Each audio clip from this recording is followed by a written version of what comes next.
What's going on, YouTube? It's No Change, and I am back for another commentary, and we are back for another episode of actually the first episode of my Memphis Grizzlies MyGm here in NBA 2K14. Right here to start off this brand new series, you get to take a look at the team and the salaries of the players and how we did last year.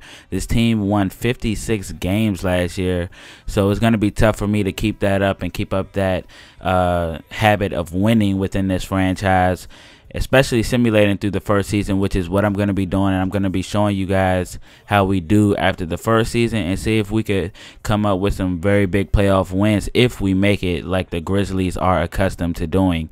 But after one season, the 2013 to 14 season, here are the numbers for our players on the roster. Zach Randolph's leading us in scoring with 16.9, and then Tayshaun Prince right behind him, our second leading scorer, by only a fourth of a point, was out for most of the year, or some of the year, I'm sorry. And you guys see we were able to accumulate a record of 43-39, which got us the 7th seed and into the playoffs. So that means we will be facing off against the Houston Rockets with a record of 51-31 in the first round of the postseason.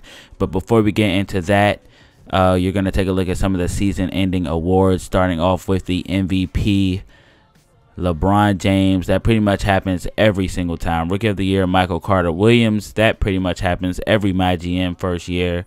Sixth Man of the Year is Andre Miller. I'm a little bit surprised at that, getting 8 points and 5 assists off of the bench as a sixth man. Defensive Player of the Year, Andre Drummond, averaging 6 points, 11 rebounds, and Most Improved Player, and had a very impressive year, is Gerald Green. Coach of the Year is Randy Whitman, able to get his team into the playoffs at a 4th seed and a record of above 50 wins. That's all I saw.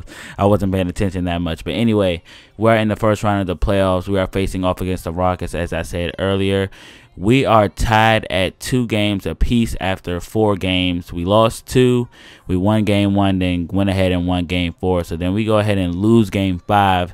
So we need to force a game 7 right here if we want to make our owner, William Morgan, happy. So this is what he pulled me into his office to talk about. I went ahead and said we might be able to accomplish it because honestly, they're the better team, but we may be able to pull off an upset versus the number 2 seed. You know, this is a very talented team we're facing off against, and we are battered. We don't have 2 of our good players. I think we lost Tayshaun Prince, and I'm not sure if Michael Conley was hurt, but he was hurt close to the playoffs. Actually, Mike Miller is hurt. But let's see if we will force a game 7. We go ahead and win by 8 points, and then we have to go on the road to win this series. Let's see if we can do it.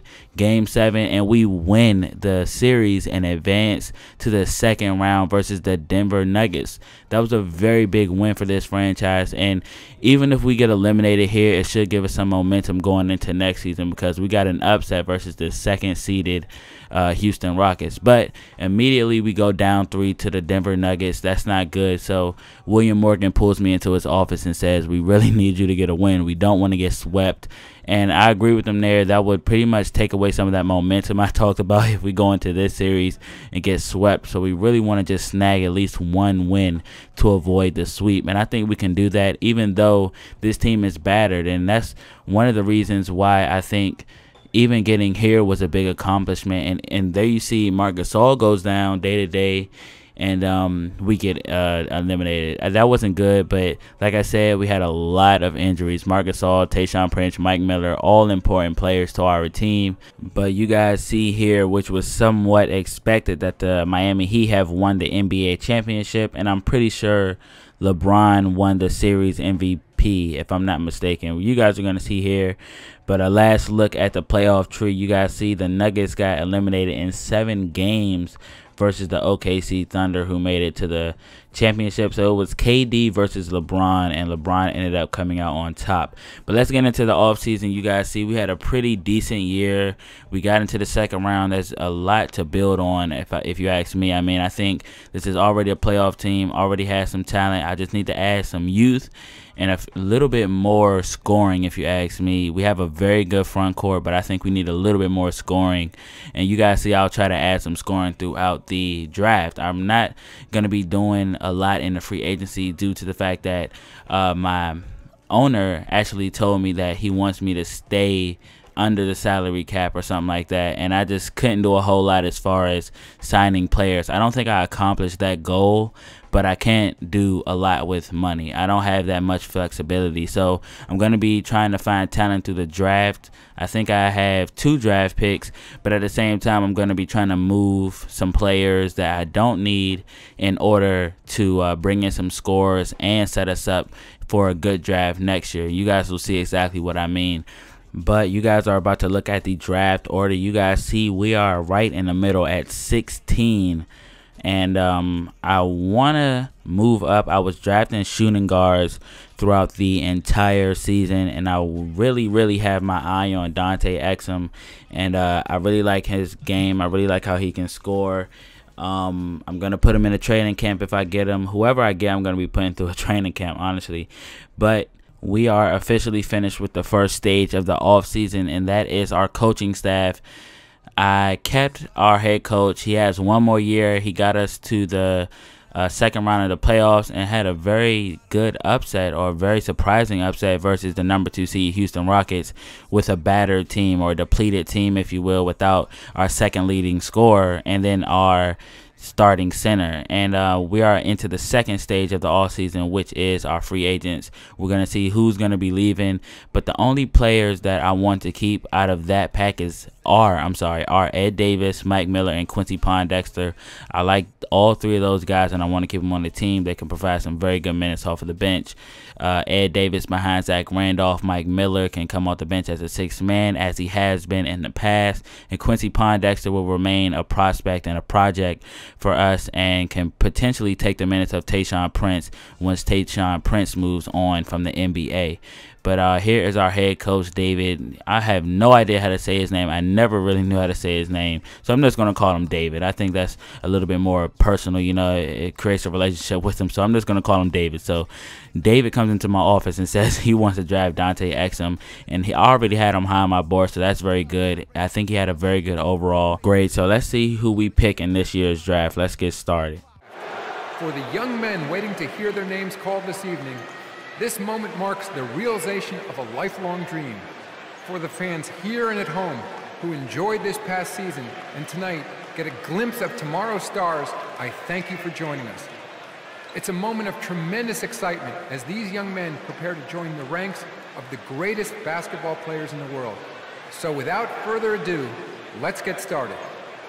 With the 16th pick in the NBA draft, the Memphis Grizzlies select the 19-year-old shooting guard from Australia. All right, you guys see I do indeed go with Dante Exum, but that puts me in a situation where I need to move one of these shooting guards.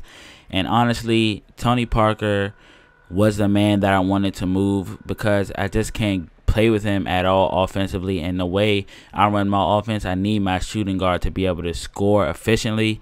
So Courtney Lee is a pretty good defender as well, so I'm not losing that much on the defensive side of the ball, but I'm gaining a lot on the offensive side of the ball, if you ask me. Has a lot more of a consistent 3-point shot. And then we have Dante Exum, who may very well start depending on how good his overall is. So I end up moving Tony Allen along with my 2nd round pick to the Milwaukee Bucks for their 1st round pick next year. And I think that is very good for us, because next year, I don't see the Bucks doing anything spectacular. I definitely do see them being in the lottery, so keep that in mind as we go on. So that pretty much set us up for next offseason, because I don't intend to have a good draft pick this year. But you guys see Dante Exum clocks in at a 74 overall, which is pretty good considering he's a rookie, and he will get better. So he can potentially be, I don't know how it works, but I think he could be around a 90 before it's all said and done if he continues to progress and go through the training camps that I'm going to be putting him in.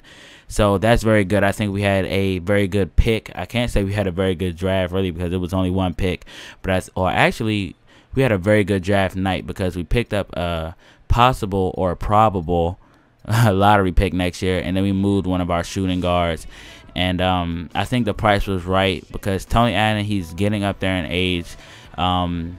Also, Courtney Lee's a little bit younger, but let's get into the free agency. I'll talk a little bit more about the trade later. You guys just saw that I was talking to Robin Lopez. I'll talk about why I picked him. I offered Luol Deng a contract to play that 3 because I'm not that sure about Tayshaun Prince. He denied, but I can go with Tayshaun Prince for another year. So I'll go ahead and release John Lure, and he's undersized. Jamal Franklin, I'm going to go ahead and move him to point guard because we don't have a backup point guard. So I ended up going with Robin Lopez to back up Marc Gasol because he gets tired really fast. Okay, so I brought in Rajul Butler as well to be that veteran presence, a guy who's been there before and can also bring some valuable minutes off of the bench. He didn't have that much of a cap hit for us, so I figured why not bring him in. I needed a backup small forward anyway. So Dante Exum, Rajul Butler, Robin Lopez are our 3 main additions in the offseason. We ended up retaining Mike Miller, Quincy Pondexter, and Ed Davis, so that's good too. But William Morgan is bringing me into his office talking about what he expects. But I hope you guys enjoyed the commentary. Before I go, though, I just want to talk a little bit more about the Tony Allen trade. Like I said, I couldn't play with him on offense.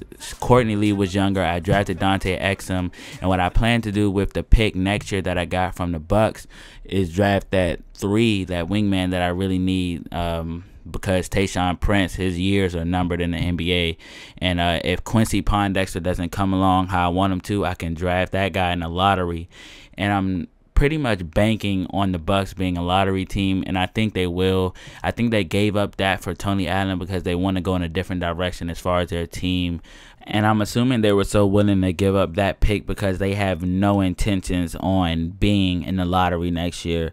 So let's see what they can do. We'll keep an eye on them throughout the season and see what they do. The format that I will be doing the regular season in during this series is every 8th game. So I'll be playing the first game, then the 8th game, then the 16th, then the 24th, and so on and so forth. So that way you guys get to see 10 games and then the playoffs if we make it.